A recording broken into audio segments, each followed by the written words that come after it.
السلام عليكم ورحمة الله وبركاته. أهلا بيكم في قناة بيزنس على السريع. في مديرين بيحبوا يراقبوا ويتابعوا الموظفين خطوة بخطوة، وفي مديرين تانيين بيقولوا لا، أنا هسيب لهم براح ومساحة إن هم يشتغلوا براحتهم، وفي الآخر هشوف الشغل بتاعهم لأن أنا واثق فيهم. خلي بالك، في فرق بسيط جدا ما بين الثقة والرقابة. عاوز تعرف إيه الفرق ما بينهم؟ تابع الفيديو للآخر وهنتكلم على 5 خطوات إزاي نبني فريق بثقة. خلينا نتفق ان المدير الخايف هو اللي بيتابع كل حاجه اول باول، والخوف بتاعه بينعكس على الفريق بتاعه. واي فريق خايف بيبتدي ان هو بيبقى عاوز يسلم التاسكس او المهام بتاعته على الديدلاين اللي هو مطلوب منه، عشان خايف ان هو المدير يزعل او يعمل له اي عقاب.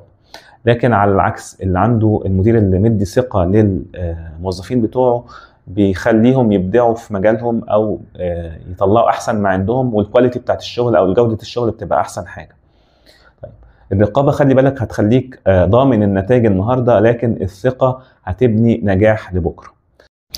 5 خطوات هنعملهم عشان نبني الثقة ما بين المديرين والموظفين. أول حاجة، هتحدد الأهداف بدقة. يعني هتقول للموظف أنت مطلوب منك إيه بالظبط، فأنت هو هيعرف إيه اللي مطلوب منه بالظبط، فالمسؤولية عليه هتزيد، لكن الرقابة من ناحية المدير هتقل.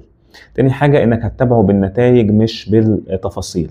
يعني ما تقولوش ما تقولوش عملت ايه، هتقول له انت وصلت ايه في الاخر. ما تقعدش تتابعه كتير او تساله كتير على تزن عليه، يعني بمعنى اصح. تالت حاجه، انك هتبين انك متواجد مش متطفل. يعني ان انت افيلابل او موجود، لو في اي مشكله حصلت ارجع لي كمدير، لكن ما تقعدش تبين انك بتراقبه طول الوقت.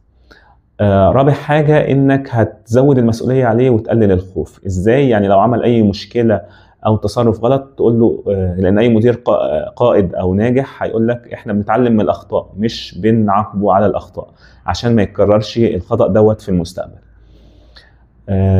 خامس حاجة، انك هتحتفل بالانجاز معاهم. يعني اعمل اي انجاز كويس هتحتفل مع الفريق بتاعك وتبين ان هو انتوا قد الثقة اللي انا اديتها لكم، واكيد هنعمل شغل كويس بعد كده، وانا هديكوا يعني شغل هتطلعوه بكواليتي احسن اكيد بعد كده.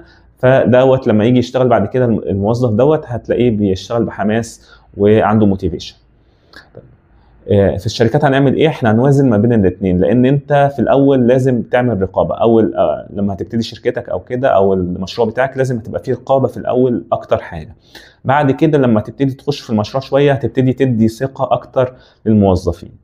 طيب خلي بالك برضو ان الثقه من غير رقابه ديت فوضى، لكن الرقابه من غير ثقه هتعمل خنقه. قول لنا في الشركات عندك او في الشركه عندك بتتابع الموظفين ازاي؟ هل بالثقه ولا بالرقابه؟ ولو عجبك الفيديو دوس لايك وسبسكرايب، وقابلكم في الفيديو الجاي.